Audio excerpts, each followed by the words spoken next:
She walked in like nothing was wrong, but everything was about to break. The judge's voice cracked through the room like a whip, loud, impatient, dismissive. He spoke to her like she was invisible, just another name, another woman from a neighborhood he didn't trust. But she didn't flinch, didn't blink, didn't speak, and nobody, not the lawyers, not the jury, not even the bailiff, knew who she really was. They didn't know she'd worn the uniform of a Navy SEAL for over a decade, that she had led operations in places the news never named, that her silence wasn't fear, it was training, it was strategy, it was power. That morning, the air in River County Courthouse felt different, heavier somehow, not hot but thick, like the room itself was holding its breath. People shifted in their seats for no real reason. Conversations dropped to whispers. There was a tension hanging in the air that no one could explain. And then she entered. There was nothing loud about her arrival. No detail screamed for attention. No security entourage, no introduction. Just a tall black woman in a navy blue suit, her hair pulled back with exacting neatness, her eyes forward, focused, steady. She didn't scan the courtroom like someone unfamiliar with the space. She didn't fidget or hesitate. She walked in like she had already studied every exit, memorized every face, predicted every outcome. Like she wasn't there to play defense or offense. She was there to witness. No one knew her name.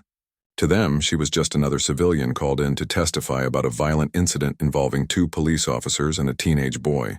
A bystander, a neighbor, a witness. That's all they thought she was. But beneath that pressed suit was someone, forged in silence, hardened by conflict, trained in tactics they couldn't begin to imagine. She had seen war zones, led elite teams, taken classified oaths, and yet there she was, sitting quietly on the 3rd bench to the left, folding her hands in her lap like she was waiting for a bus, not about to dismantle a judge's career with truth. Judge Harold Kramer had ruled that courtroom like a personal kingdom for 22 years. He was known not for wisdom, but for control. Not for justice, but for being unchallengeable. Especially by people who looked like her. Especially by women who didn't apologize for their presence. His face was perpetually creased in contempt, like life itself had disappointed him. When he entered, the room stood, but not from respect, out of habit, maybe fear. His scowl wasn't new. Neither were the stories of how he treated young black defendants. The smirks, the tone, the implication that some people didn't belong in his courtroom, no matter what side they stood on. He sat without looking at her, flipped through some papers, fiddled with his glasses, then finally gave her a glance. Not acknowledgement, not curiosity, just a glance. "You ready, miss?" he asked, coding the last word in sarcasm like it tasted wrong in his mouth. No ma'am, no dignity, just miss. A condescending flick, the way you talk to a waitress who brought the wrong drink. She gave him a single nod. No emotion. No response, just a nod. He leaned back and smiled. Not warmly, not respectfully. The kind of smile that says, "I already know how this ends." And then he spoke the line that shifted the room just slightly off balance. "Let's keep this short. We all know how these neighborhoods work." No one said anything.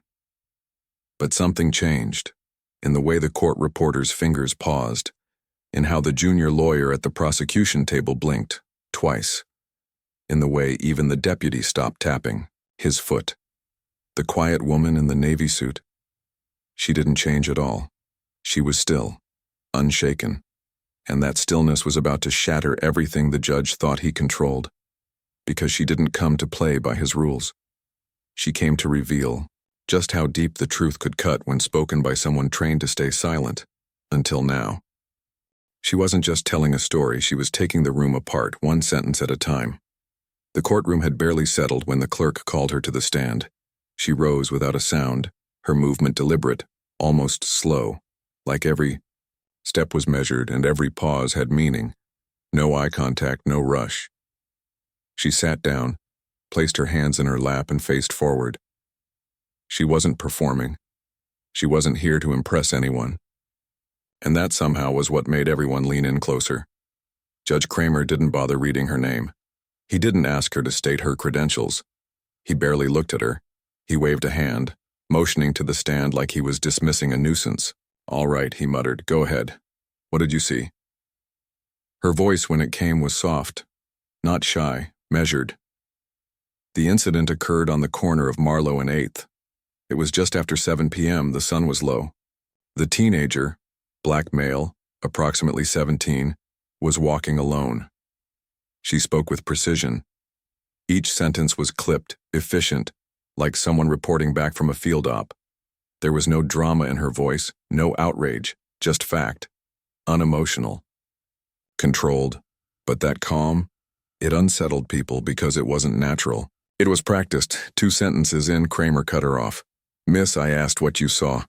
He snapped, voice sharp, impatient. Not a play-by-play of the weather. She paused, only slightly. No flinch, no apology, just a glance in his direction, and a single nod. Then she continued right where she left off, completely undeterred. Kramer frowned. "You seem to have quite a memory," he said, his tone oily with doubt.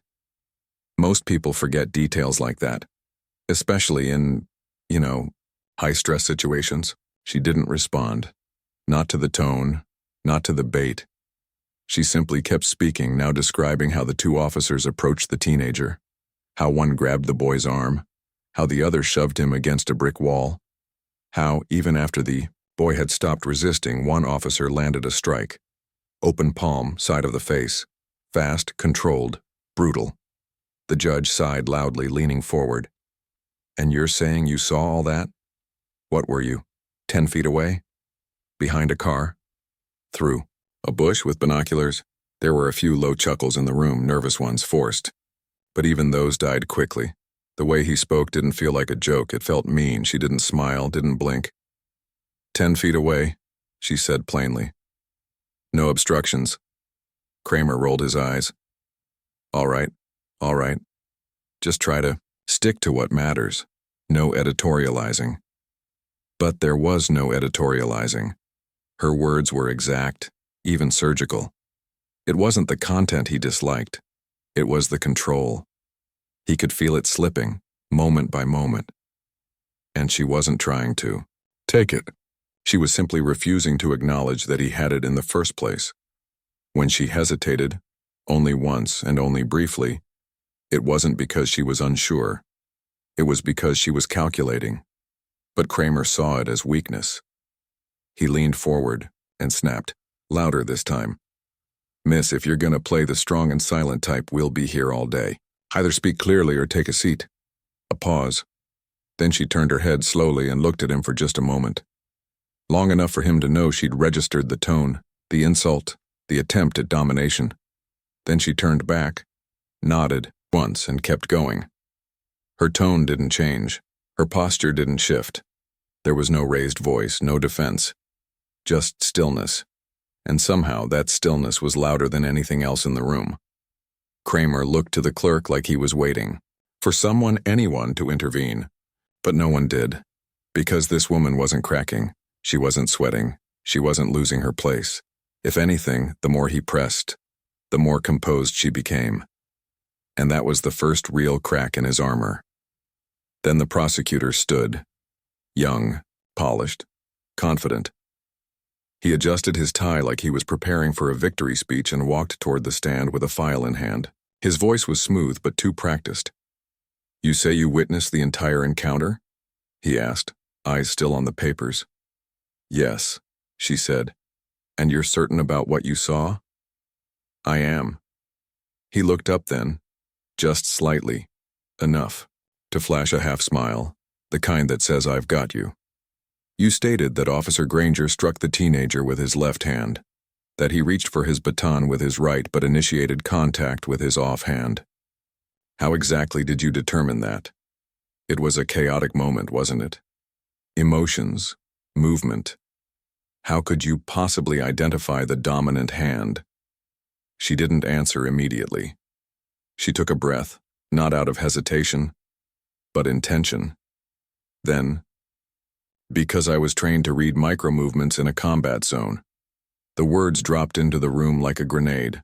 No raise in pitch, no performance, just a fact. Stated so plainly that it stopped the prosecutor mid-blink. Even the stenographer looked up. Combat? Kramer said, almost scoffing the word out. Like it offended him. She didn't answer him. Not directly. She stayed focused on the prosecutor. I observed the angle of his shoulders, the tension in his right arm compared to the relaxed movement in his left. His dominant hand didn't lead the strike, his offhand did. It was quick, but not quick enough to be invisible. The prosecutor shifted. So you're saying what exactly? That you're trained to see things normal people can't? Yes, she replied. Simply, no ego. Just fact. He raised an eyebrow. And where did you receive this training? This time she looked at him, not with challenge, just quiet recognition, as if taking his measure. In the Navy, she said, Special Operations. That was it. 2 words. Not shouted, not emphasized. But in those 2 words, the temperature in the room changed. The prosecutor straightened his tie again, but the confidence was gone. The room had registered what she said. Everyone had. Kramer cleared his throat, too loud as if trying to drown out the truth with sound. Let's stay focused, he barked. This isn't a military hearing. You're here as a civilian. Let's not bring in dramatics. She turned to him slowly, not defiantly. Just enough to show she'd heard him. Just enough to let the silence between them speak volumes. The prosecutor rushed to redirect. In your statement, you said the officer used disproportionate force. On what basis do you make that claim? She didn't blink. Based on standard rules of engagement and force escalation protocols. The suspect was restrained. The second strike was unnecessary and punitive. And you say this as a civilian? I say this as someone trained to de-escalate under fire. Still the same voice, still the same rhythm. That calm wasn't just unsettling anymore. It was taking over the room. The prosecutor hesitated, glanced at Kramer like a student looking to a teacher for help. But Kramer had gone still. He was staring at the file in front of him, unmoving. Then he snapped, his voice tighter than before. Miss, we're not here for a lecture on combat techniques. Just answer the questions asked. Keep the rest to yourself. And she didn't even look up, just said without a hint of emotion, then perhaps ask better questions. The silence that followed wasn't just heavy, it was seismic. The courtroom didn't gasp. It froze. The power dynamic didn't shift through force. It tilted through precision, through presence, through the kind of authority that doesn't need permission. And for the first time all morning, Judge Harold, Kramer blinked, not out of anger, out of something else, recognition, doubt, maybe even fear. She didn't raise her voice. She didn't threaten. She just pressed play and everything fell apart. For a moment, the courtroom hung in limbo, still caught in the weight of her last words. Then perhaps ask better questions. No one moved. No one spoke. Even the air itself seemed hesitant to shift, and then she did something no one expected. She reached down beside her chair and lifted a small black case. It wasn't flashy. No locks, no logos, just functional military grade. She placed it gently on the witness stand, opened it with deliberate precision, and pulled out a compact GoPro camera, the kind designed for field durability. This, she said evenly, was recorded from my vehicle, dash-mounted, time-stamped, unedited. The prosecutor shot up, his voice sharp with alarm. Your Honor, we haven't been made aware of any such footage. We object to its submission. She didn't interrupt. She didn't need to. She waited for the noise to settle, then spoke, with absolute clarity. I submitted the chain of custody report to the clerk this morning. A copy was also sent to the department's internal review unit. I'm offering it now because this court deserves to see what actually happened. Her tone wasn't combative, it was tired, not emotionally, but like someone who had seen this game played too many times and had stopped pretending it was chess. Kramer narrowed his eyes. clearly caught off guard by the sudden shift in control. He turned to the clerk, expecting them to confirm or challenge her claim. But the clerk said nothing, just looked down at the report folder on her desk, newly stamped. "Your Honor, we still object," the prosecutor repeated, scrambling for footing. "This evidence wasn't disclosed during discovery and—" She spoke again, not louder but clearer. "The audio includes verbal exchanges between the officers. One of them made a remark I believe this court would find relevant. Now the—" Courtroom went still again. Not quiet, still. The kind of silence that sinks into skin. Kramer's voice grated. "What kind of remark?" She reached for a small playback device from the case. Handed it to the bailiff with practiced detachment. "I believe it speaks for itself." Kramer gestured sharply. "Play it." The bailiff tapped a button. A crackle. Static. Then a voice. Male, sharp, close to the mic. "Don't worry about him. Just another street rat. Say he reach for your belt if it gets messy." The room didn't react at first. No gasp. Just air sucked from the lungs of everyone listening. Then a second voice. Quieter, uneasy. "Seriously?" The first voice again. "Yeah, you know how this goes. Clean it up." Now even the prosecutor stopped shifting. The court reporter's fingers froze an inch above the keys. In the press section, phones were lifted subtly, quietly. No one wanted to move. No one wanted to break the spell. In the second row behind the prosecution table, a young associate leaned forward. He hadn't spoken all morning, just watched, listened, and taken quiet notes. Now he moved fast. He opened a secure database, typed her name. Nothing came up. He added clearance parameters, additional filters. Still nothing.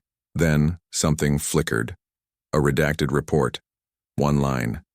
Echo Unit, Tier 1 Reserve. Assignment, unconfirmed. His fingers froze on the keyboard. This wasn't someone you found in public databases. This wasn't someone you found at all. His eyes flicked back up to her, and now her calm wasn't admirable. It was terrifying.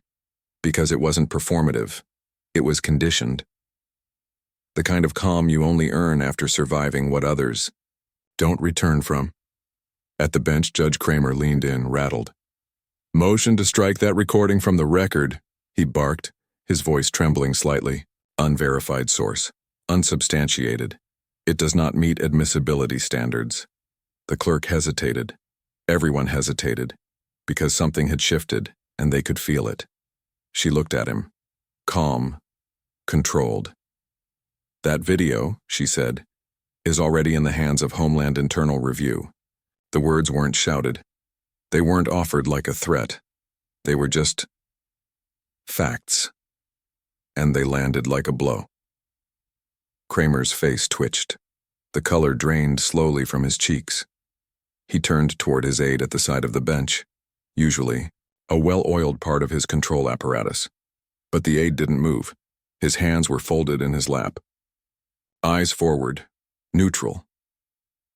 That silence said more than any gavel ever had. Across the room, a man in a gray jacket, no badge, no nameplate, just quiet observation, leaned ever so slightly forward. He held his phone just under his coat sleeve. Voice, barely above a whisper. "That's her. Confirmed. Codename Blue Echo. She's on CIA reserve. Standing orders, observe but don't interfere unless she signals." The voice on the other end didn't respond. There was no need. The man slipped the phone back into his coat, eyes returning to her with a gaze not of interest, but respect. The kind you show someone who technically doesn't exist. Back at the witness stand, Kramer's hands clenched into fists. His voice strained to reclaim command. "Miss, let me remind you, this is a courtroom, not a debriefing. We don't need your combat resume or your tactical breakdowns, just facts. Only what's relevant." She nodded once, leaned forward ever so slightly. "Understood," she said. "Which is why I'd like to submit supplemental evidence." Kramer blinked, incredulous. "Excuse me?" From a slim folder beside her, she produced a document. Nothing flashy, just a staple, a seal, and a string of letters stamped across the top. Classified, IR pending retention order. She handed it to the bailiff. This is a formal statement filed under provisional protection, with Homeland Internal Review, time-stamped, geotagged, co-signed by an independent test station observer. Kramer didn't take the file. He didn't even look at it. He turned toward the prosecutor's table as if silently begging them to push back. But the young associate was already leaning in, whispering urgently to the lead counsel. The lead frowned, then nodded, tight, resigned. "We accept the submission," he said, almost under his breath. Kramer's mouth opened. No words came. He finally sat back, robe heavier than ever. "You're implying federal oversight on a local court matter," he muttered. She didn't miss a beat. "I'm not implying anything." She looked him dead in the eye. The oversight's already active. It wasn't a threat. It wasn't even a warning. It was a reality, and in that single sentence, the room changed again. Reporters began reaching for phones. A low hum of nervous keystrokes spread. The court clerk sat bolt upright, her tablet suddenly flashing with a new file, encrypted. Anonymous sender. Audio attached. No note. Just a subject line. "You buried this once. Try again." She tapped it open. A voice played. Faint static, then clear. "Kramer, if the witness can't keep their story straight, that's not my problem. Just make sure the video doesn't surface. Chain of custody's a formality, not a requirement." Another voice. Lower, nervous. "But sir, they were willing to testify." Then Kramer again. Sharper. Cold. "Then make sure they don't delay the docket. Reassign the case. You've done this before. Don't play righteous now." The courtroom didn't erupt. It stilled again. Then she leaned back in her chair, folded her hands, looked straight ahead. And when Kramer opened his mouth, reaching for one last push, maybe contempt, maybe dismissal, she cut through everything with 5 words, words that didn't shout, words that didn't shake. "You're just loud." And that was louder than anything else said that day. She didn't take control. She just revealed no one else ever had it. The air in the courtroom had changed. Again. Not like a storm rolling in. More like the moment after lightning hits and everything holds its breath. Judge Kramer sat behind his bench, hands still, lips slightly parted, staring at the device that had just played his own voice. Corrupt. Cold. Unmistakably real. The room was motionless, but no longer because of fear. This was different. It felt like everyone had collectively realized they'd been sitting in a lie, and someone had just turned on the lights. And she? The woman in the navy blue suit? She hadn't moved. Her posture was exactly the same, calm, composed, unshaken. But now the entire room saw that posture for what it really was, command. Kramer, trying to rally what remained of his grip, cleared his throat. This court doesn't validate anonymous files," he said, louder than he needed to, his voice cracking just slightly at the end. "We have standards, procedure, rules of evidence." No one answered him. Not the attorneys, not the jury, not even the bailiff. It was like the whole room had stopped taking cues from him. She didn't rise, didn't react. She simply reached into a sleek black document sleeve beside her chair and withdrew a single stapled report. She held it out toward the bailiff without fanfare, without ceremony. "Just business. This," she said softly, "is a sworn statement regarding the incident, filed under provisional protection with Homeland Internal Review, time-stamped, geotagged, co-signed by an independent test station witness." The bailiff took it with both hands, suddenly reverent. Kramer didn't reach for the file. He leaned back slightly as if it might burn his fingertips. Instead, he turned to the prosecutor's table again, looking for resistance, one more denial, one more procedural objection. But all he found was the young associate, already leaning toward lead counsel, whispering furiously. The lead attorney frowned, looked down at his laptop, and then gave a small, tight nod. "We accept the submission," the prosecutor said finally. Another shift. This one slower, deeper, the kind that doesn't show up in movement but in stillness. Kramer blinked. "You're suggesting federal oversight on a local court matter?" he asked. His voice had dropped an octave, not deeper but smaller. She met his gaze.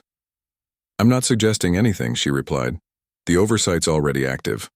The sentence landed like a sealed order, not a challenge, not a warning, just a fact dropped into the center of the room with the weight of inevitability. The judge's eyes flicked toward the hallway, toward his aide, toward the people who used to back him without question. But this time, what met his search wasn't support. It was silence, thick, heavy, and final. Then came the buzz. At first it was faint, just the soft vibration of a phone on a wood bench. Then another, and another. Screens flicked to life. Cameras were lifted discreetly but fast. Somewhere near the back, a journalist began live streaming. In the press pit, a reporter crossed, her legs on the floor, pulled her mic to her mouth and whispered to the stream. "What we're witnessing here is no longer just a trial. This is the public unraveling of a sitting judge. Live. In real time." The clerk at the front tapped her, tablet, eyes wide, mouth slightly open. She had just received another encrypted file. No sender. Just a subject line. "You buried this once. Try again." She hesitated only a second before opening it. Audio filled the room again. Different voice, same judge. "If the witness can't get their story straight, that's not my problem. Just make sure the video doesn't surface. Chain of custody is a formality, not a requirement." Another voice, uncertain, nervous. "But sir, she's willing to testify." Kramer's voice again, biting. "Then make sure they don't delay the docket. You've done this before. Don't act righteous now." The courtroom didn't erupt. It collapsed. No one said a word. There was no shouting, no banging of fists, no dramatic objection, just the quiet sound of credibility evaporating. Kramer stood abruptly, knocking his chair askew. He grabbed the edge of his desk with one trembling hand, the other hovering near his gavel. This is inadmissible," he stammered. "This court does not accept illegally obtained, unverified audio. This is chaos." Still. "No," one responded. Then she stood, slowly, calmly, not to interrupt, not to confront, just to be heard clearly. Her voice came smooth, unshaken.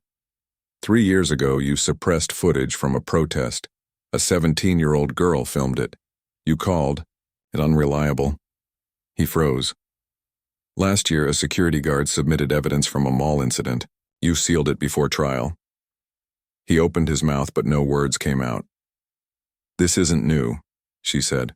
"It's not an accident. It's your pattern, your routine. But today, that routine ends." The words didn't echo. They didn't need to. They sat in the center of the room like weight on a collapsing bridge. Kramer sank back into his chair. His hands, once firm and commanding, now trembled slightly on the polished surface of his bench. The gavel he once used like a hammer of authority now sat untouched, powerless, and she stepped forward, not toward him, toward the room. "You don't yell at truth," she said. "You protect it, and clearly you forgot how." That was it. Not a mic drop, not a climax, just truth, unflinching, unapologetic. The court reporter's keys tapped again, documenting not a verdict, but a reckoning. The live stream viewers crossed 15,000. Comments flooded in. She didn't speak up. She rose up. This is history. No cap, this woman just dismantled the system in silence. Kramer sat back, his face drained, his breath shallow. He tried to reach for the gavel again. His hand stopped halfway. Then he picked up his water glass instead, taking a long sip, fingers trembling with the weight of his own undoing. In the back row, the young associate sent one final message from his laptop. Judge losing grip. Witness credible, highly trained. Recommend Federal Observer. No reply came, but none was needed. Kramer glanced around the room one last time.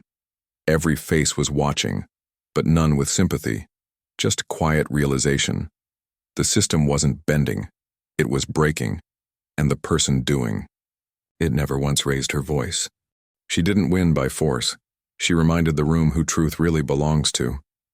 When Judge Kramer finally called for a recess, the word came out hollow. 10 minutes, he said. But everyone knew it wasn't a break. It was a retreat, a surrender without ceremony. No one moved at first. The usual courtroom buzz that accompanied recess, the shuffling, the stretching, the side conversations never came. People stood slowly, like rising from the weight of something invisible. And in that suspended moment, she moved. She stepped, down from the witness stand the same way she had stepped up, calm, deliberate, unreadable. Her posture never changed. Her breath never broke. Her walk made no sound. No one clapped. No one called her name, because they knew. Applause would have cheapened what they just witnessed. She didn't need validation. She was the validation.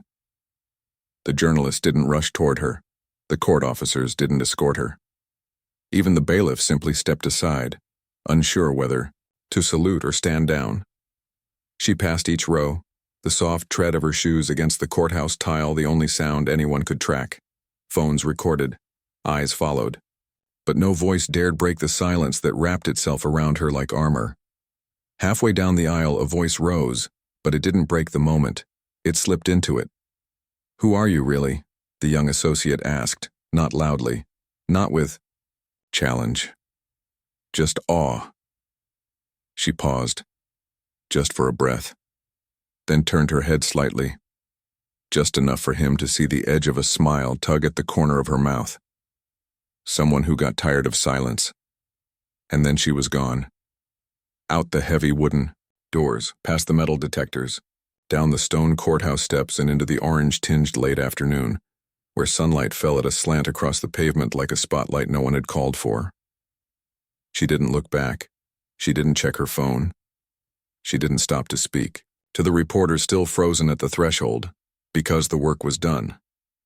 Inside, the courthouse hadn't yet realized it had lost its gravity center. Kramer hadn't spoken since calling the recess. He still sat, slumped slightly, hands resting. Near the gavel he never struck. His aide whispered something. He didn't respond. Across the courtroom, the clerk's screen lit up with a new alert. Official memo. Effective immediately. Judge Harold Kramer. Suspended pending federal investigation. 12 words. But the room had already moved on. The live stream that began as a court report had exploded into something else entirely. Tens of thousands were watching. Clips were already circulating. Headlines were being drafted in real time. But her name? No one could quite pin it down. Outside, she took one last left turn behind a row of parked cars and vanished down a quiet alley beside the courthouse annex.